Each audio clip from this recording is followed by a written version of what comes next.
हम सब के घरों में ये लाल रंग का सिलेंडर तो होता ही है ना?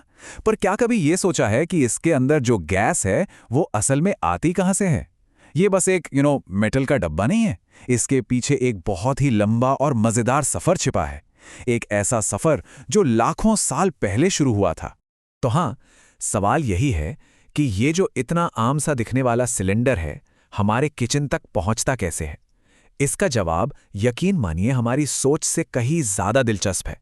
इसकी कहानी की जड़ें जुड़ी हैं लाखों साल पुराने कच्चे तेल से, मतलब क्रूड ऑयल से। जी हाँ, ये बिल्कुल वही कच्चा तेल है जिससे हमारी गाड़ियों के लिए पेट्रोल और डीजल भी बनता है। तो चलिए इस सफर के पहले हिस्से को देखते हैं, कच्चे तेल से हमारी रसोई तक का रास्ता।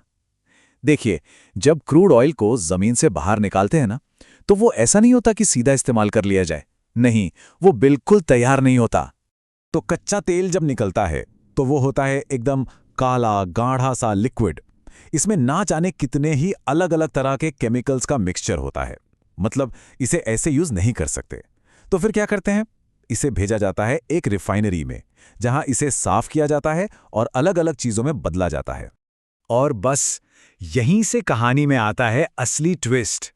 रिफाइनरी के वो जो बड़े बड़े टावर होते हैं ना, वहीं पर सारा मैजिक होता है। यही वो जगह है जहां उस काले गाढ़े लिक्विड को हमारे काम आने वाले फ्यूल में बदला जाता है। अच्छा, तो इस प्रोसेस में सबसे पहला और सबसे ज़रूरी स्टेप क्या है? वो है कच्चे तेल को बहुत ज़्यादा गर्म करना, मतलब लगभग 400 डिग्री सेल्सियस तक। इतना गर्म कि वो उबलने लगे और पूरी तरह से भाप यानी वेपर में बदल जाए। अब तेल की इस गर्म भाप को एक बहुत ऊंचे टावर के अंदर भेजा जाता है। इसे कहते हैं डिस्टिलेशन टावर। अब होता यह है कि जैसे जैसे ये भाप टावर में ऊपर की तरफ उठती है, वो धीरे धीरे ठंडी होने लगती है। और यहीं पर सारा खेल है। अलग अलग टेम्परेचर पर इसके अलग अलग हिस्से वापस लिक्विड बनने लगते हैं। जो भारी फ्यूल होते हैं जैसे डीजल, वो नीचे ही जमा हो जाते हैं। और जो हल्के होते हैं जैसे पेट्रोल और हमारी एलपीजी गैस, वो और भी ऊपर तक चले जाते हैं। और बिल्कुल जो सबसे हल्की गैसें होती हैं ना, वो इस टावर में सबसे ऊपर एकदम टॉप पर पहुंच जाती हैं। और पता ये क्या है? यही है हमारी एलपीजी गैस, जिसे वहीं सबसे ऊपर से कलेक्ट कर लिया जाता है।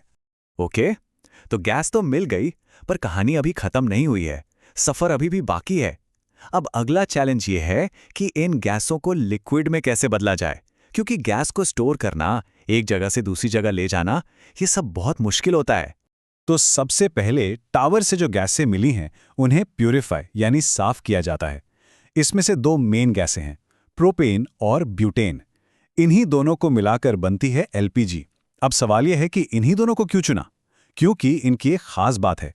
नॉर्मल टेम्परेचर पर भी अगर इन पर थोड़ा सा प्रेशर डाला जाए ना, तो ये बड़ी आसानी से लिक्विड बन जाती हैं।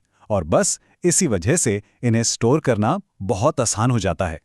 सोचकर देखिए, अगर गैस फॉर्म में रखें तो ये बहुत बहुत ज्यादा जगह लेगी, लेकिन जैसे ही इन पर हाई प्रेशर डाला जाता है, ये सिकुड़ कर लिक्विड बन जाती हैं और बहुत ही कम जगह में फिट हो जाती हैं। यही वजह है कि एक छोटे से सिलेंडर के अंदर इतनी सारी एनर्जी स्टोर हो पाती है। अच्छा, अब आते हैं इस कहानी के सबसे बड़े सस्पेंस पर। वो जो गैस की एक जानी पहचानी स्मेल होती है ना, सवाल ये है कि क्या वो गैस की अपनी महक है? ये सुनकर शायद थोड़ा शॉक लगे, लेकिन असली एलपीजी की अपनी कोई स्मेल नहीं होती। जीरो। वो पूरी तरह से ओडरलेस होती है। तो फिर वो जो इतनी तेज गंध आती है गैस लीक होने पर, वो कहाँ से आती है? वो हमें अलर्ट कैसे करती है? तो इसका जवाब है एक स्पेशल केमिकल। इसका नाम है इथाइल मरकैप्टन, जिसे आम भाषा में ओडोरेंट भी कहते हैं। इसकी गंध सड़े हुई गोभी जैसी बहुत तेज होती है और इसे जानबूझकर बहुत ही थोड़ी सी मात्रा में एलपीजी में मिक्स किया जाता है। और ऐसा करने का सिर्फ और सिर्फ एक ही कारण है, सेफ्टी। मकसद ये है कि अगर कभी खुदा ना खास्ता गैस लीक हो तो इसकी स्मेल से फौरन पता चल जाए और कोई बड़ा हादसा होने से बच जाए। ये सुनने में बहुत छोटा सा स्टेप लगता है ना, पर सच तो ये है कि ये लाखों लोगों की जान बचाता है। तो याद रखिए, ये गंध गैस की नहीं बल्कि एक वार्निंग सिग्नल की है। चलिए, अब हम इस पूरे सफर के फाइनल स्टेज पर पहुंच गए हैं। लिक्विड एलपीजी अब तैयार है। तो अब इसे सिलेंडरों में भरा जाता है और हमारे घरों तक पहुंचाने का प्रोसेस शुरू होता है। बॉटलिंग प्लांट में सबसे पहले हर खाली सिलेंडर को अच्छी तरह से चेक किया जाता है कि कहीं कोई लीक या डैमेज तो नहीं है। Safety first. उसके बाद ऑटोमेटिक मशीनें बिल्कुल नाप तौल कर एकदम सटीक मात्रा में लिक्विड एलपीजी भरती हैं। फिर हर सिलेंडर का वजन होता है, उसे सील किया जाता है और फिर वो डिलीवरी के लिए निकल जाता है। इस पूरे काम में हर एक स्टेप पर सेफ्टी का पूरा ध्यान रखा जाता है। और फाइनली जब ये सिलेंडर हमारे घर पहुंचता है और हम स्टोव का नॉब ऑन करते हैं तो सिलेंडर के अंदर का प्रेशर कम हो जाता है, और जैसे ही प्रेशर कम होता है वो लिक्विड फौरन वापस गैस में बदल जाता है। यही गैस पाइप से निकलकर बर्नर तक पहुंचती है और हमें मिलती है वो नीली साफ लौ। और इस तरह एनर्जी का ये पूरा साइकिल कंप्लीट हो जाता है। तो अगली बार जब किचन में वो लाल सिलेंडर दिखे ना, तो उसे सिर्फ एक फ्यूल का डब्बा मत समझिएगा। याद करेगा कि उसके पीछे धरती की गहराइयों से लेकर हमारी रसोई तक का एक कितना लंबा, कितना कमाल का सफ़र है। ये सिर्फ फ्यूल नहीं है, ये तो मॉडर्न साइंस और इंजीनियरिंग का एक जीता जागता नमूना है, एक मास्टरपीस है।